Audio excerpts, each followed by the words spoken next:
Hola, soy Marcos Pérez y el día de hoy vamos a hablar de un tema referente a justicia penal para adolescentes.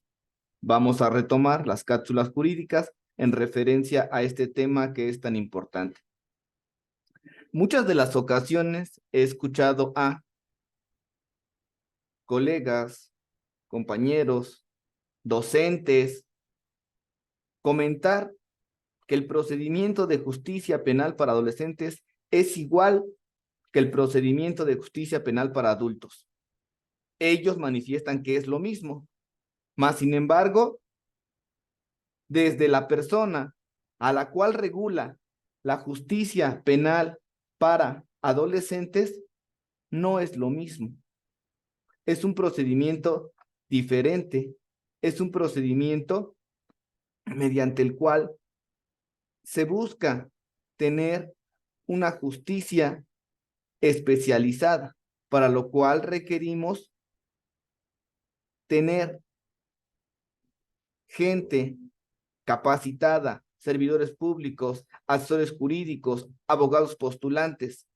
Y lo primero que tienen que entender, lo primero que tenemos que entender y razonar es que la justicia penal para adolescentes no es lo mismo, ni es el procedimiento igual, idéntico al procedimiento de justicia para adultos.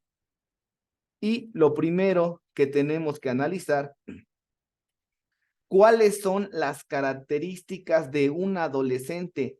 ¿Quién es el adolescente? ¿Cómo piensa el adolescente? ¿Qué es lo que quiere el adolescente? ¿El adolescente es igual a un adulto? ¿Razona igual? ¿Los procesos mentales son iguales? Claro que no. Entonces, lo primero que tenemos que analizar es cuáles son las características de un adolescente, qué es lo que piensa, qué es lo que sueña. Predominantemente se la pasa leyendo, se la pasa en redes sociales. ¿A qué código social pertenece? ¿Qué generación es la que ahorita son las personas que son consideradas adolescentes? ¿Cuál es la justicia que se les puede aplicar? ¿Cuál es la penalidad en dado caso de ser así? ¿Cuáles son las salidas alternas? Pero primero hay que comprender cuáles son las características de un adolescente para que después no manifestemos que es lo mismo el procedimiento penal para adultos que el procedimiento especializado que establece la Ley Nacional del Sistema Integral de Justicia Penal para adolescentes. Bien, dentro de las características que tienen los adolescentes, es que están en busca de la construcción de su identidad, identidad individual, identidad personal, identidad colectiva. ¿Quién soy? ¿A dónde voy? ¿Quiénes me han formado? ¿Qué valores me han inculcado? ¿Cuáles son los principios? Tienen también poco a poco el hecho de buscar su independencia. Independencia como alumnos, independencia como hijos, independencia como seres humanos, independencia frente a la sociedad. Y para ello están padres de familia, tutor o docentes. Van a buscar pertenecer a un grupo. El adolescente siempre quiere pertenecer a un grupo social, dentro de la escuela, dentro de la colonia, dentro del club deportivo, dentro de el club de natación, etcétera. Pero el adolescente busca pertenecer a un grupo. Otra característica que tienen, busca llamar la atención. ¿Por qué buscan llamar la atención? Está dentro de su energía, dentro de su biología, dentro de sus características que el adolescente busca resaltar, llamar la atención. Y muchas de las ocasiones no llaman la atención de forma constructiva, sino es destructiva. Mas, sin embargo, una de las características de los adolescentes es buscar la atención, buscar ser vistos, buscar ser escuchados, buscar ser atendidos. Y nosotros, como operadores del Sistema Nacional de Justicia Penal para Adolescentes y como docentes también frente a grupo, estamos obligados a respetar sus derechos y a escucharlos. tienen padecimientos de ansiedad, de culpa, son hostiles y muchas de las ocasiones no cooperativos y comúnmente se enfrentan con la autoridad. Un adolescente desafía a la autoridad que es el docente, un adolescente desafía a la autoridad que es el padre de familia, un adolescente incluso desafía a la autoridad de tránsito cuando el padre de familia le presta el vehículo.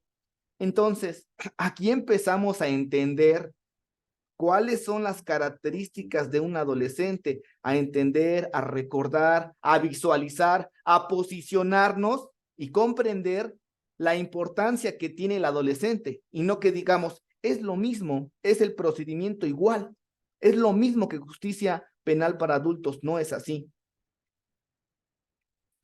¿Cómo era el sistema de justicia tutelar para adolescentes? Anteriormente había un sistema de justicia tutelar represivo. Teníamos tribunales para menores, infractores, en 1926 en Ciudad de México.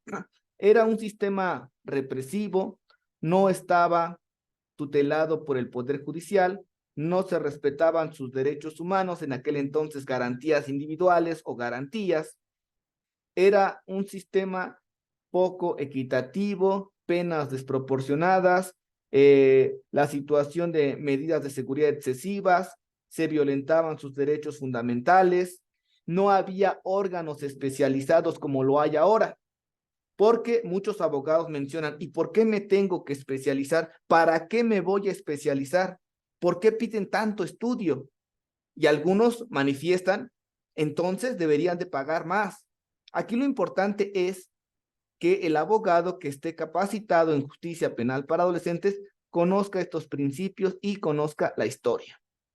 Entonces tenemos que este sistema de justicia tutelar para adolescentes se veía al adolescente sin derechos. No era importante sus derechos humanos, no son importantes sus derechos fundamentales, no es importante que escuchemos al adolescente.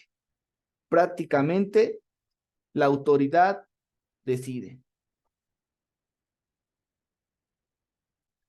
Posteriormente tenemos esta transición de un modelo tutelar o correccional para adolescentes del siglo XX.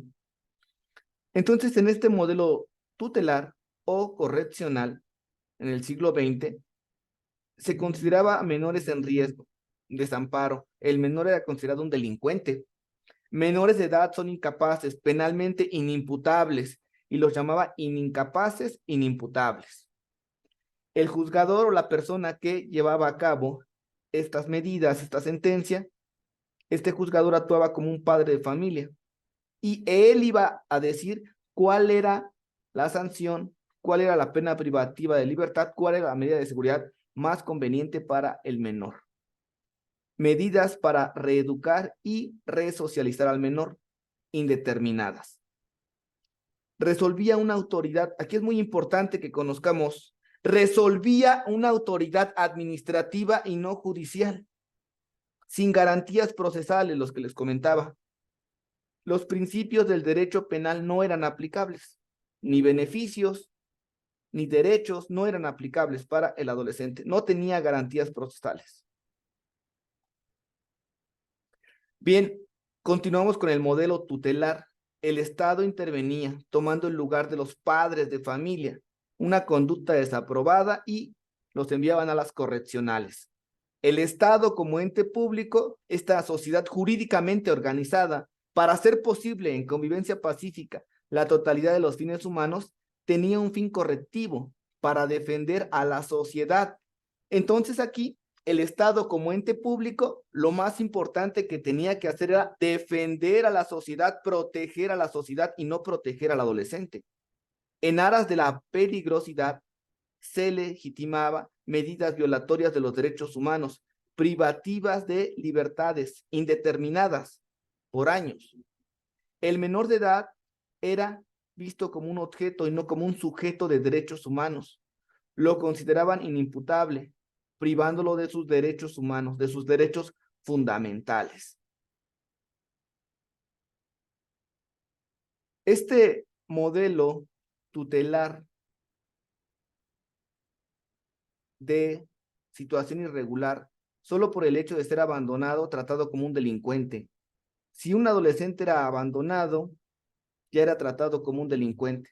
Esto se veía reflejado en pobreza, marginalidad, delincuencia.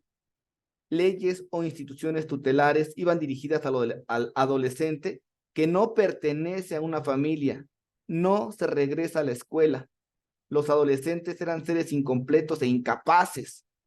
Entonces, si aquí el adolescente es un ser incompleto, es incapaz, no lo escuchamos, no tiene derechos humanos, no tiene derechos fundamentales, carece de iniciativa de vida el adolescente, escolar o comunitaria, hay un desconocimiento del principio de legalidad, no se aplica a quien cometió un delito y a quien estaba en situación de riesgo.